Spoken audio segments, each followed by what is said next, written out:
এবছর আমার মনে হচ্ছে আলুর দাম তেমন থাকবে না।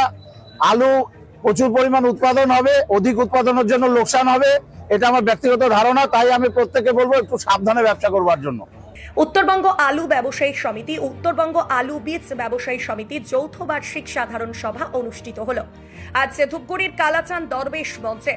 উত্তরবঙ্গের 6টি জেলার হাজার খানেক আলু ব্যবসায়ী এবং আলু বীজ ব্যবসায়ীরা যোগদান করেন আজকের এই সভায়। সম্পূর্ণ সভাটি পরিচালনার দায়িত্বে ছিলেন উত্তরবঙ্গ আলু ব্যবসায়ী সমিতির সাধারণ সম্পাদক বাবলু চৌধুরী, উত্তরবঙ্গ আলু ব্যবসায়ী সমিতির কার্যকরী সভাপতি গোপাল পাল, উত্তরবঙ্গ আলু বীজ ব্যবসায়ী সমিতির সভাপতি স্বপন দত্ত এবং উত্তরবঙ্গ আলু বীজ ব্যবসায়ী সমিতির সম্পাদক শিবু চক্রবর্তী।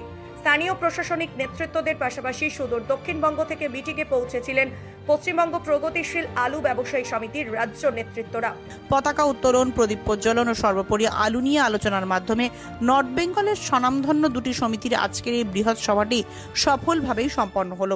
2025 সালের উত্তরবঙ্গের আলু সম্ভাব্য লোডিং রিপোর্ট, হিমঘরে আলু রাখার ক্যাপাসিটি, আজকের নতুন আলুর দাম তথা আজকের এই সভা নিয়ে কি বলছেন উত্তরবঙ্গ আলু ব্যবসায়ী সমিতির সাধারণ সম্পাদক বাবলু চৌধুরী, চলুন শুনে নি।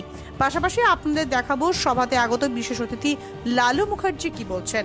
এক্সক্লুসিভ ভিডিওটি শেয়ার করতে ও চ্যানেলটি সাবস্ক্রাইব ফলো করতে ভুলবেন না। নমস্কার বাবলুদা। নমস্কার। নমস্কার। বিরাট ধুমধাম করে আজকে সাধারণ সভা করলেন। এটা তো সাধারণ সভা নয়, এটা সম্মেলন মনে হচ্ছে, প্রচুর লোকের সমাগম। কি বলবেন আজকের এই সাধারণ সভা নিয়ে? আমি 3 দিন আগে আপনাদের বলেছিলাম যে আমাদের এই বার্ষিক সাধারণ সভা 2025 এটা একটা মিলন মেলা হতে যাচ্ছে।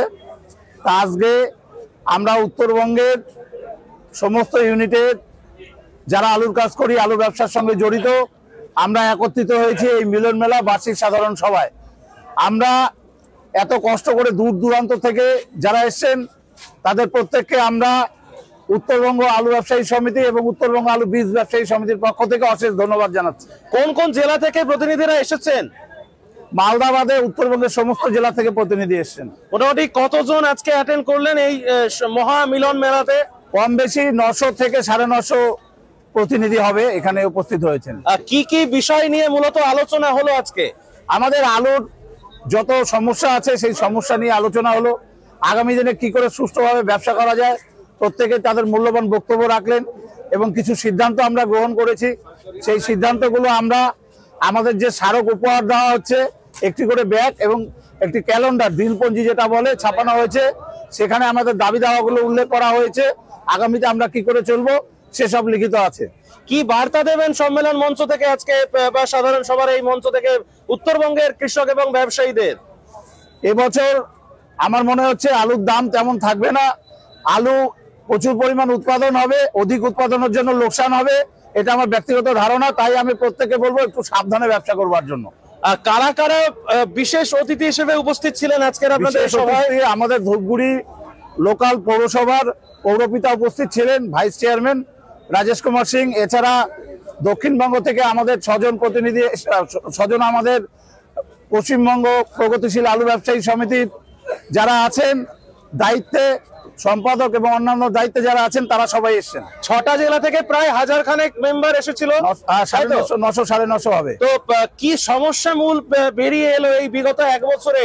এখানে উত্তরবঙ্গের আলু ব্যবসায়ীদের সমস্যা কি কি দেখা দিল বলে মনে হয়? বিগত 1 বছরে বললে আমাদের প্রচুর সমস্যা হয়েছে। গতবার একটা ঐতিহাসিক বছর ছিল, সেটা রাজ্য সরকারের অদূরদর্শিতার জন্য বারবার ভিন রাজ্যে রপ্তানি বন্ধ করার জন্য প্রচুর সমস্যার সম্মুখীন হয়েছি, লোকসানও খেয়েছি। আলু বীজে প্রচুর লোকসান খেয়েছে দক্ষিণবঙ্গ, উত্তরবঙ্গ। উত্তরবঙ্গের লোকসান আরো বেশি হয়েছে। এখানে একটু লেটে বাজার কমে গেছিল, তাই আমাদের লোকসান হয়েছে বেশি। আলু মানে এবছর কতটা ক্যাপাসিটি বাড়লো বলে মনে হয় আপনাদের? উত্তরবঙ্গের 17টা কোল্ড স্টোর বেড়ে গেছে, কিন্তু আমার যা ধারণা 17টা কোল্ড স্টোর বাড়লেও আলু স্টোরে ভর্তি হয়ে যাবে। যে কোনো দামে আলু রেখে সেটা লোকসান হবে। আগে তো বোধহয় 89টা ছিল নাকি স্টোর? 88টা ছিল, আরো 17টা বেড়ে গেল। তাহলে ক্যাপাসিটিও যথেষ্ট বাড়লো। 3 কোটি হবে ক্যাপাসিটি। গতবার 2,25,00,000 লোড হয়েছিল, এবার মনে হচ্ছে 3 কোটি প্যাকেট লোড হয়ে যাবে। আর ক্যাপাসিটি যা আছে একদম সমান সমান হয়ে যাবে মনে হচ্ছে। ওভারলোডিং হয়ে যাবে। কবে থেকে উত্তরবঙ্গে আলু লোডিং শুরু হবে? স্টোর মালিকরা বলতে পারবেন। আমরা তো অ্যাকচুয়ালি মার্চের 6-7 তারিখ 10 তারিখে হয়, এবার একটু পেছানোর সম্ভাবনা আছে। আজকে এমনি অ্যাপ্রক্স কাঁচা আলুর কিরকম দাম হচ্ছে আপনাদের অল ওভার উত্তরবঙ্গে? 750 টাকা 60 টাকা এরকম দামে লোড। এটা মানে পোগরাজ? আর ফলন ওঠেনি। ফলন নিয়ে কি বলবেন? ঐতিহাসিক ফলন, ওয়েদার খুব ভালো, ঐতিহাসিক ফলন হচ্ছে এবার। মিস্টার মুখার্জি সুদূর দক্ষিণবঙ্গ থেকে ছুটে এসেছেন উত্তরবঙ্গের আজকের এই সাধারণ সভায়। আলু নিয়ে অনেক আলোচনা হলো, কি বলবেন আজকের সভা নিয়ে? দেখুন, সংগঠন তো আমাদের একটাই, তো উত্তরবঙ্গের যখন সম্মেলন হয়, বার্ষিক সাধারণ সভা হয়, আমরা আসি এবং আমাদের সাথে আমাদের যখন হয় ওরা যায়।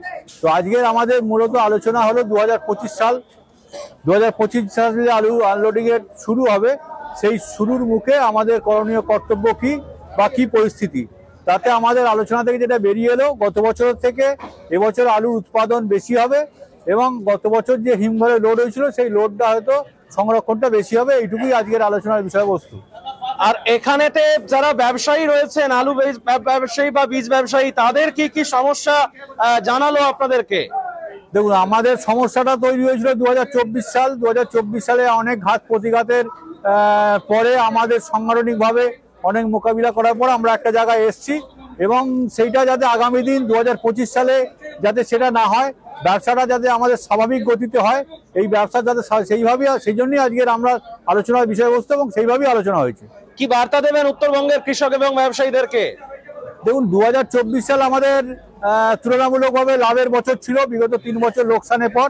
তো সবটা আমরা করে উঠতে পারিনি। 2025 সাল আমাদের ব্যবসা যাতে স্বাভাবিকভাবে থাকে, যাতে কোনো অসুবিধা না হয়, সেরকমই আলোচনা হয়েছে এবং সেইভাবেই আমাদের বলার উদ্দেশ্য, যাতে আমরা সাংগঠনিকভাবে ঐক্যবদ্ধ থাকি, আমাদের কোথাও যাতে ভাঙন না থাকে, আমরা ঐক্যবদ্ধ সংগঠন, সেই সংগঠনের রূপরেখা বা আগামী দিন কি তৈরি হবে সেটার যে মূলত আলোচনার বিষয় ছিল এবং সেটাই হয়েছে। দক্ষিণবঙ্গ থেকে কারা কারা এসেছেন?